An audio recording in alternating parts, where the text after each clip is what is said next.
How's it hanging, folks? Welcome back to Daddy Rat's little love project, the Clone Army. At the moment, our clones are going about their day-to-day lives in our massive and beautiful base, but I'll tell you what, we are missing something.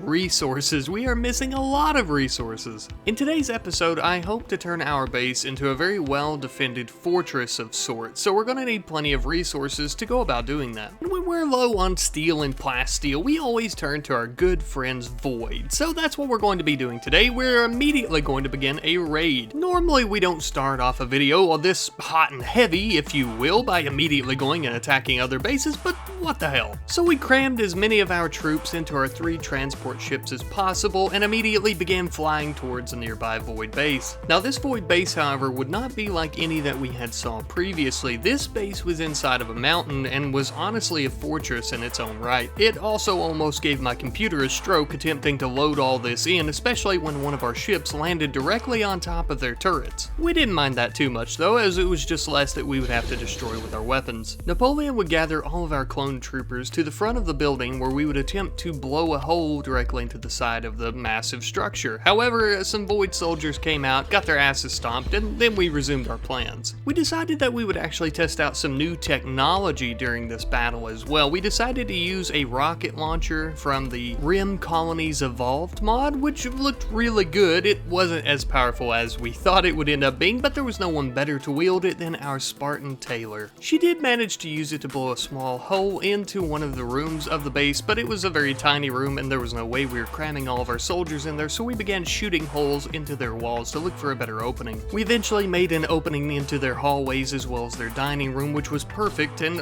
also because this base was basically laid out the same as our very own, we knew exactly where to go. However, oddly enough, we met very little resistance in this mega base. We had fought the soldiers that came out at us in the very beginning, but there weren't many more. There were many mutants in hibernation, but that was about it. Now I say that, but of course the mutants are extremely powerful and strong in their own right, but through the power of fire and a little bit of radical blaster fire, we managed to cleanse this base of them. Naturally, with all the mutant and Void forces defeated, there was but one thing left for us to do here. That's right, the one thing we actually came for, the resources. And let me tell you, they had plenty of them. Just what we were looking for. Plenty of uranium, plenty of plasteel, even a little bit of fuel for our ships. It's almost like we told Void we need gas money. They said no, and then we pointed a gun at them. Or, you know, something like that. Anyway though, after we loaded up all the nice resources, we ended up leaving and then returning home. We were quite pleased with the bounty of plasteel and whatnot that we had acquired through means of raiding Void, and with no casualties as well, thankfully. We immediately had our army begin hauling it all into our warehouse, where then Napoleon would actually begin production on more nuclear warheads. And look, I know I'm kind of beating a dead horse by saying this, but our nuclear arsenal is still our most effective weapon against Void. For now, that is. But with our raids against Void finished for the time being, I decided that it's truly time for us to turn this base into a fortress. We had a massive stockpile of faux rum, the really durable material that the Federation uses, so we decided that we would actually use this as an outer coating for our base along the sides of the plasteel walls we already have. We're essentially turning the base into a massive turtle, a huge hardened shell that we can run back into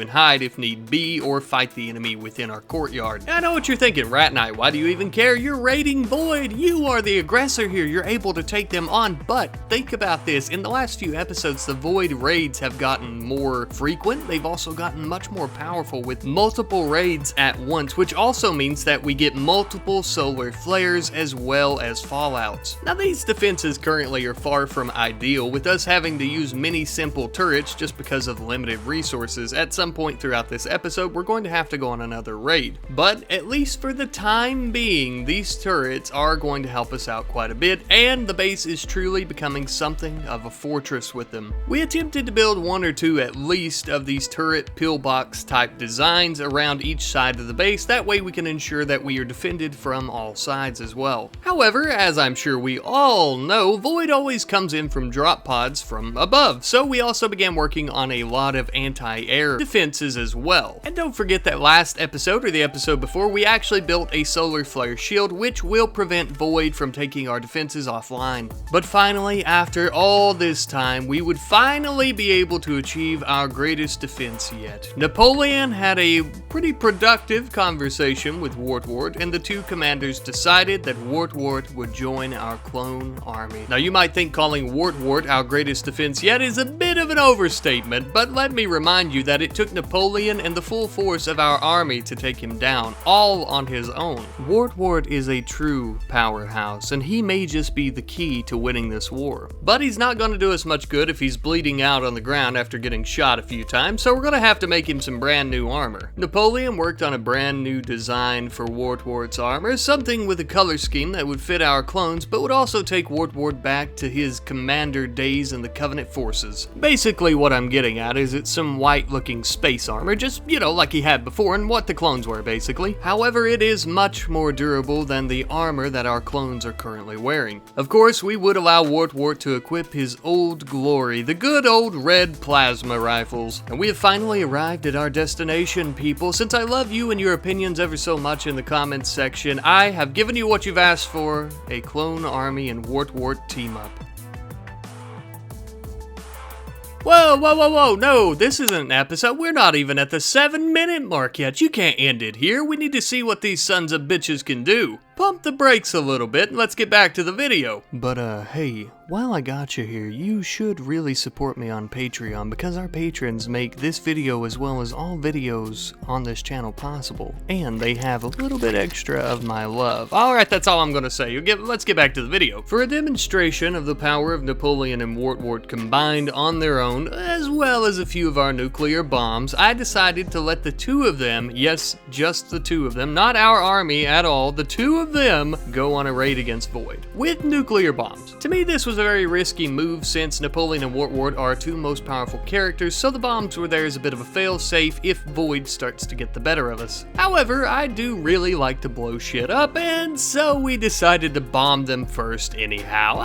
You know, it's a beautiful light show, and it's gonna really weaken their forces, so we could just walk in and take what we want. Besides, who cares? Void doesn't fight fair when they raid us. They use solar flares and toxic fallout, so what if we use a few fusion bombs? We cracked open their base like it was a piece of hard candy that our Nana gave us on Christmas Eve. Wow, that's a really irrational thought. Anyhow, we went right in and started killing everything in sight. Now, I will be honest with you, the mutants gave us a little bit of a run for our money. We didn't really get too injured, but I was getting scared that if enough of them piled on us at once, we may end up getting killed or injured. But thankfully, that never happened. I was pretty prompt with my responses and moving Wartwort and Napoleon out of the way because all the mutants could really do is chase us. And at the end of the day, we stood atop their corpses, a mound of bodies, as best buddies, new friends, the two commanders of the clone army. But naturally, this little buddies trip had to come to an end, and we had to get those sweet, succulent resources that we came here for in the first place. And of course, we did find them, and we began packing them into our ship, and it took a very long time, of course. But once we had finally got everything packed, by the next morning, we began heading back home, where we would unload these resources for our army to carry into the warehouse. Naturally, of course, you already know that a good portion of these resources are going to be put into our nuclear arsenal, but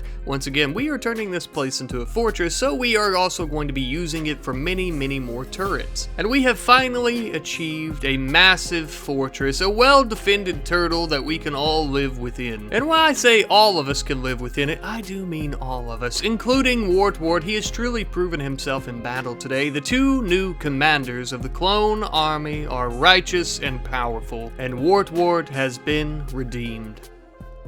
A special thanks once again to all of our patrons. You guys are amazing. All of you are amazing, of course, but you patrons, you literally make every video, as well as this one, every video on the channel possible, and I honestly could not be more grateful. I couldn't be more grateful for the community and the audience that we have here and just how wonderful everyone is. So I just want to say thank you guys ever so much, and thank you for your patience with the videos. I know I've been lacking a little bit lately, but I hope to make up for it as my schedule clears up, hopefully in the future.